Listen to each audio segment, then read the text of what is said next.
Hello my friends, and welcome. This is the story about education in Ireland. From the outlawed Hedge schools of the 18th and 19th century, up to the present day. Unfortunately, my days at school here in Ireland were some of the most horrific I have ever experienced through this hard life. Instead of getting this, as a teacher, we got this vile, unholy beast, as did very much every other child round the country, in some shape or another. Instead of teaching us, our lessons were literally beaten into us until we bled, so forgive me for this video, but I promise I will do my best to stay neutral. The Hedge schools of Ireland, which were small informal illegal schools, particularly in the 18th and 19th centuries, designed to secretly provide the rudiments of primary education to children of non-conforming faiths, both Catholic and Presbyterian. Under the penal laws, only schools for those of the Anglican faith were allowed. Instead, Catholics and Presbyterians set up highly informal, secret operations that met in private homes. The period of the Hedge schools followed the disappearance of the ancient professional schools of Ireland, known as the Bardic schools. These lasted until the beginnings of the Trouble in 1641, and were closed down when the people were made landless, homeless, and exiles. The Bardic schools had existed as secular institutions instructing in the native Irish language, literature, history and Brehon law. They were highly developed and scholarly institutions, providing what amounted to a university education, up until the middle of the 17th century. This long tradition had produced an abundance of poets, historians and Brehons, skills and knowledge which was often found overlapping in individuals. The rise of the Hedge schools came when the first Cromwellian regime was imposed on the Irish people, and then, under the Penal Code, which was introduced during the reign of William III. Historians generally agree that they provided a kind of schooling, occasionally at a high level, for up to 400,000 students by the mid-1820s. Hedge schools testify to the strong desire of ordinary Irish people to see their children receive some sort of education. There was little doubt that Irish parents set a high value on a Hedge school education, and made enormous sacrifices to secure it for their children. The Hedge school teacher was one of their own. During winter the teachers would move from place to place, living through the hospitality of the people, sometimes earning a little by putting their hand to farm work, or discreetly teaching the children of their host. Later, when the laws against education were less strictly enforced, school was taught in cabins, barns, or any usable building which lent itself to the purpose. The name of Hedge schools still got used, and many contemporary writers have referred to them as poor huts or cabins. Subjects included primarily the reading, writing and grammar of the Irish and English languages, and maths. The fundamental 3 R's. In some schools the Irish Bardic tradition, history and home economics were also taught.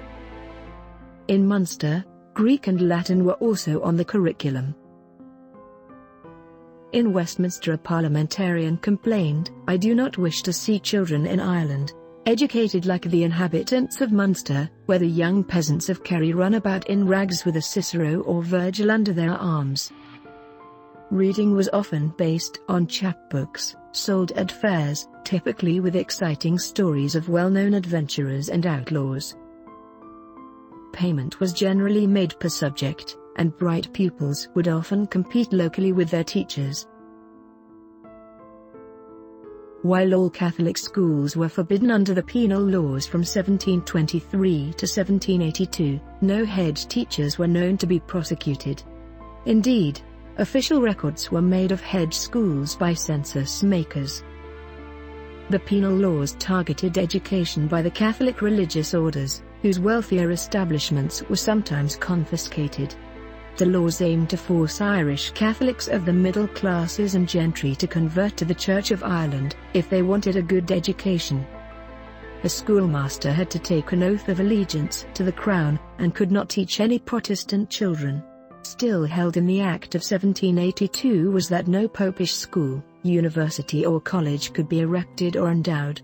This kind of obstructionism to the conditions of teaching was regarded as a new penal law against education. Before a teacher could set up their school, they were required to obtain a license from the Protestant bishop of the diocese, or his representative, who were empowered to grant and withdraw a license at will.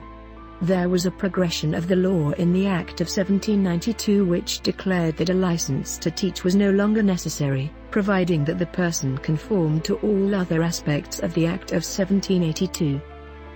Hedge schools declined due to the foundation of the national school system, brought in by the British government in the 1830s. Most of the Catholic bishops preferred the new system, as the new schools would be largely under the control of the Catholic Church, and allow better control of the teaching of Catholic doctrine. A study of Hedge schools by Yolanda Fernandez Shores, of the University of Burgos, found that Hedge schools existed into the 1890s and suggested that the schools existed as much from rural poverty and a lack of resources, as from religious oppression. Marianne Elliott also mentioned that they were used by the poor and not only by Catholics. After 1900, historians such as Daniel Corkery tended to emphasize the Hedge schools' classical studies in Latin and Greek. Those studies were sometimes taught based on a local demand, but not in every school. A quote by a Board of Education inspector visiting a school in 1835 said that, "They were amazed at the skill of the 12-year-old boys in reading the new books, and considering the possibility that they were reciting from memory, I invited one of their number to read me a passage from the Gospel of St. Matthew. Evidently the child misunderstood me. He searched in his satchel until he found his tattered book, stood up, and proceeded to read me the account of Christ's Passion, in Greek." Formal schools for Catholics under trained teachers began to appear after 1800. Edmund Ignatius Rice, 1762 to 1844, founded two religious institutes of religious brothers, the Congregation of Christian Brothers, and the Presentation Brothers. Both opened numerous schools, which were visible, legal and standardized. Discipline was notably strict and sadly, over the decades the Christian Brothers abused thousands of young boys, mentally, physically, and sometimes even worse. Since January 1975, a total of 870 allegations have been made about 325 Christian Brothers. In the same period, 12 convictions have been secured against offenders. The greatest concentration, about 70% of alleged incidences of abuse, relate to a 20-year period from 1956 to 1975. But the abuses continued well into the 1980s, the darkest period in the congregation's history. As of 2021, of the national total of 3,126 standard schools, 2,760, or 88%, had Catholic patrons. 172 or 5.7% were controlled by the Church of Ireland. 1% were controlled by other religious organizations, while 168 or 5.4% were controlled by organizations which were not affiliated with any particular religion. Ireland also has a higher proportion of gender segregation than our European peers. 1/3 of our second-level schools are single-gender, which is unusually high by international standards. 17% of our primary school children still attend single-sex schools, a percentage that is much higher in Dublin. We are strange, and extremely backward, when it comes to our gender-based education system. The debate on religious patronage and religious segregation have been well aired, and movement on the baptism barrier has been long promised. Organizations such as Educational Equality and Equate have articulated time and again their frustration at the massive influence of religious institutions over our education system. The Educate Together movement has gone from strength to strength, and are now to be found in almost every town and parish in the country. Religious segregation is up for discussion, and rightfully so. Can any of us genuinely argue from a sound educationalist standpoint that separating girls and boys from their earliest days in primary school is a practice worth defending? It is certainly more of a phenomenon in urban areas of the country, but it is a relic of a time past, a time before science, a time not so long ago, just before the year 2000, but after mid-1999. When girls and boys were considered to be so fundamentally different that having them in the same classroom would be morally and educationally detrimental to their development. A 2011 study found no evidence that single-sex schooling benefits either girls or boys, despite the instinctive belief from parents that teenagers need to be housed in the schooling equivalents of a monastery or a nunnery. The same study also found that single-sex schooling promotes sexual stereotyping and can make it more difficult for the sexes to get along. A mixed-gender school expresses more diversity within the school, and it teaches equality. Students are better able to express themselves as they wish, being a girl, boy, transgender, non-binary, gay, lesbian or bisexual. It is also important to have a wealth of diversity, as we have been enjoying since the first humans walked the earth, before misogyny and religion muddied the waters, and spread fear, hate and misunderstanding to us all.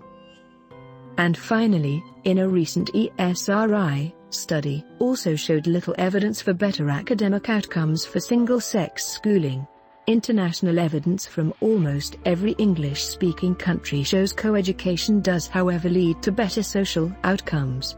Girls and boys engaging with each other as equals, understanding one another, challenging stereotypes together. Regrettably here in Ireland, although the people are living in the 21st century, our politicians and religious leaders are still very much stagnating back, in a Victorian-era mindset, too unsophisticated to realize they've been wrong, too greedy to let go, and too small to ever be big. As you can see, Ireland is not a secular country as it so often likes to portray itself as, to the outside world. The Church has still got a firm grip on not only our school systems, but also in our healthcare systems along with many so-called government departments. But that, my friends, is a different story for another day. Thank you for watching, take care my friends, and goodbye for now.